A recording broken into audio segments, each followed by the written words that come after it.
See, if you wake up every day and you say you're not a morning person, you're doing a serious disservice to yourself because your attitude determines your altitude.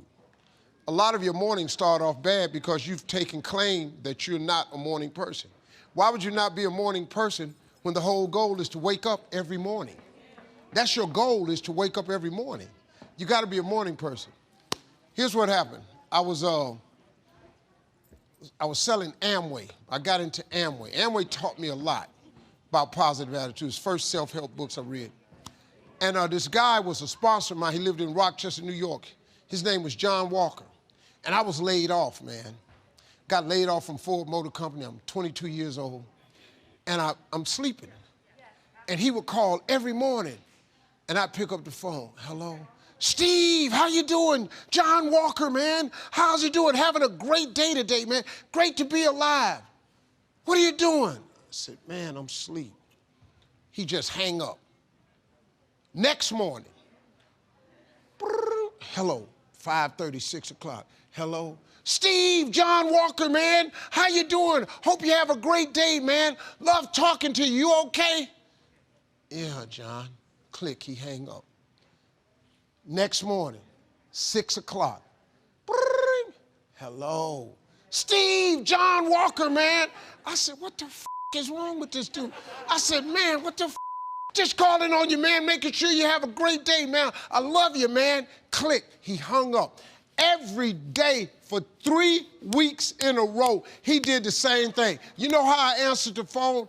Every day, the same day, I answered the phone the exact same way. Hello?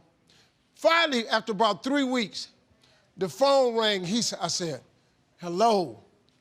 He said, Steve, why do you answer your phone like that? I said, what, man? I'm asleep. He said, no, man. You got to be in the life-changing business. People have got to look at you like a light. Something should be in you that shows other people that there's hope. He said, you don't know this about yourself, but you're going to be that person one day. And you got to start preparing for what you want to be. I said, man, I'm not a morning person. He said, yes, you are. He said, because you're going to wake up every day for a long time. He said, man, don't ever do that, man. At least let God know you're glad you're alive if you don't let nobody else. And he hung the phone up. Man, do you know I couldn't even go back to sleep.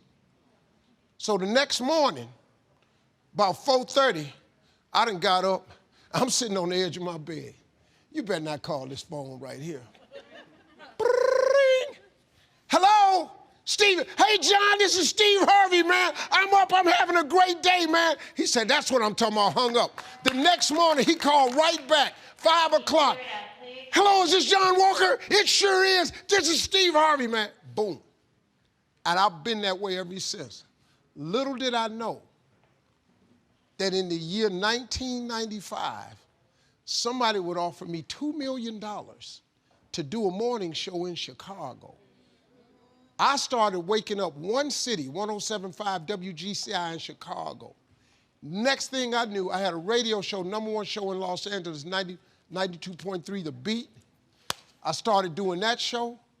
Then in 2005, I got the biggest syndicated adult contemporary morning show on planet Earth, the Steve Harvey Morning Show.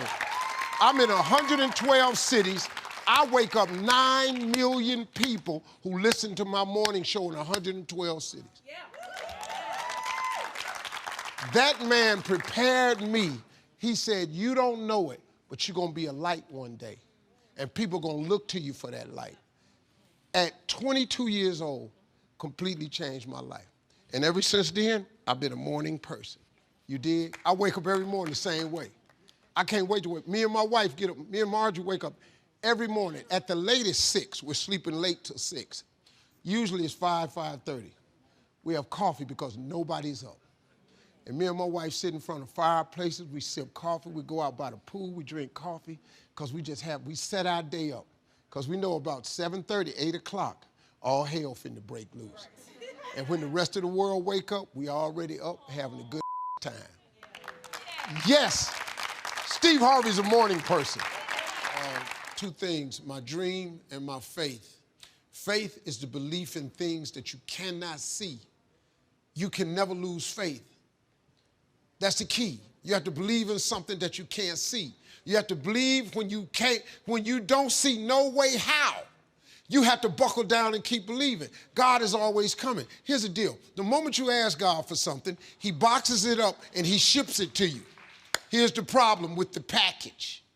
He never gives you the date that it's going to arrive. It's going to come. He just don't tell you when. If he told you when, it would destroy the relationship that's required to have an abundant life, which is faith. If God told you you were going to be rich in August of 2021, do you know how crazy you would talk to people from now until then? Because you know on August 21, I'm going to be rich. But he don't tell you when the package is going to arrive. So here's the deal. He wants you to stay in faith to receive the package because he only delivers to Faith Street. If you step off over here to I Don't See How Boulevard, he don't ship there. If you get over here to I Don't See How Circle, he does not ship there. He only sends the boxes to Faith Street. So when he sends it and you'd have moved off Faith Street, the package got to go back. It's just like UPS or the post office. If they send you a box and you ain't home, they take it back. That's how it works, man. Let me tell y'all something. Being successful is not a magic trick. You just have to learn the principles of success. I ain't got no degree. I got nothing like that to tell you about. I didn't finish school. I flunked out of school. I'm on my third marriage. Lost everything I've owned twice. Been homeless, lived in the car. I am telling you, your education ain't got nothing to do with it. Education ain't in the Bible. Emory is not in the Bible. It ain't in there. Harvard ain't in the Bible. Look, find it. Show me education in the Bible. No, man, it's your dreams and visions. A man without a dream or vision shall perish. That's what the Bible is built on. It's what God puts in your imagination for you to have. Everything God wants you to have, he puts it in your imagination. Albert Einstein said imagination is everything. It's the preview to life's coming attractions. Everything you imagine is God showing you a preview of a coming attraction he has for you. And he puts it in your imagination so you can see what he got for you. So if you've been imagining that you're going to be rich one day, it's because God wants you to be rich. Now, when you going to ask him for it, and are you going to wait for it to happen? Or are you going to lose faith? Here's what Christians mess up at. Well, I guess it wasn't the Lord's will. Who are you? How you know what God's will is?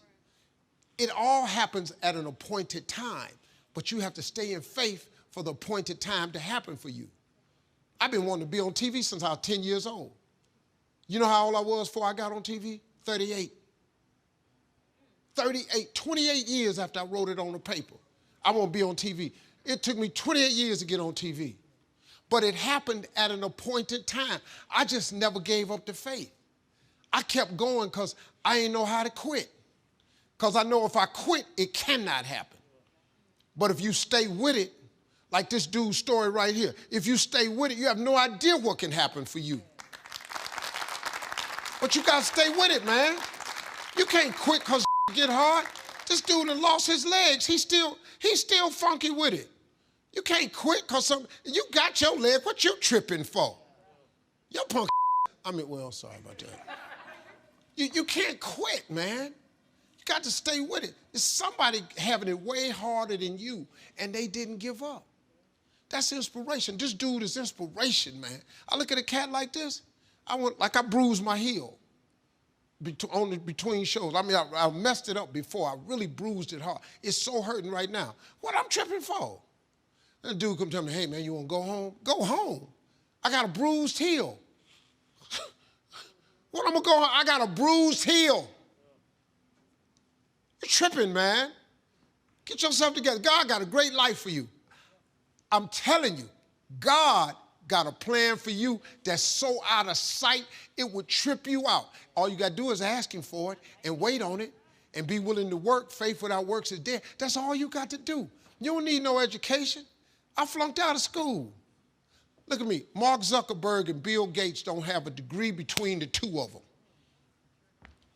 but they got more degrees working for them than a thermometer. You know how many people I got working for me that got degrees? Everybody that high got a degree. Because I know I ain't that smart. But I got money for you. You smart, here go, how much you want? Dude told me, well, I want $150,000 a year. Here you go. Man, this Steve paid me $150,000 a year. Bruh, you got what I don't have. You gonna take that 150 and help me get this billion? I got 154 billion. How God give me this and he won't give it to you?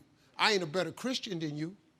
Look at me, I've been up here cussing, I made mistakes.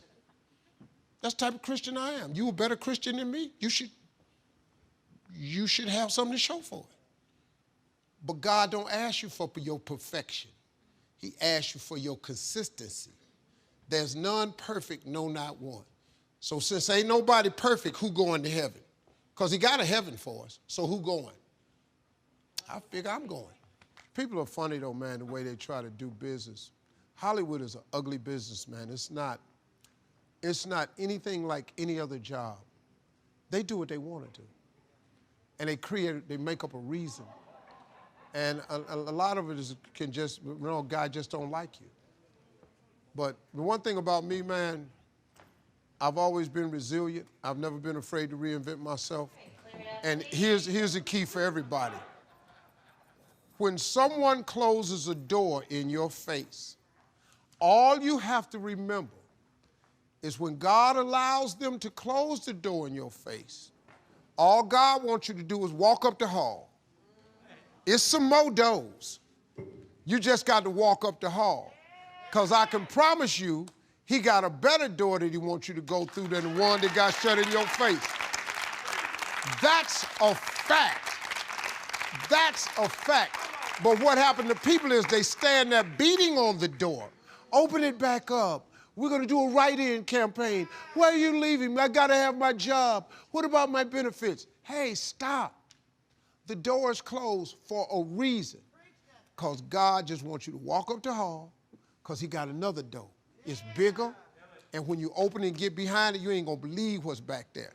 But you will never get to it if you stand in front of that door crying. Please open it back up. Help me. My family. Stop. Go up the hall, man. These people that close doors in your face, they ain't the only door. They ain't the only door. God is the creator of all doors, man. I'm going to just go see what else he got for me. I don't even worry about that.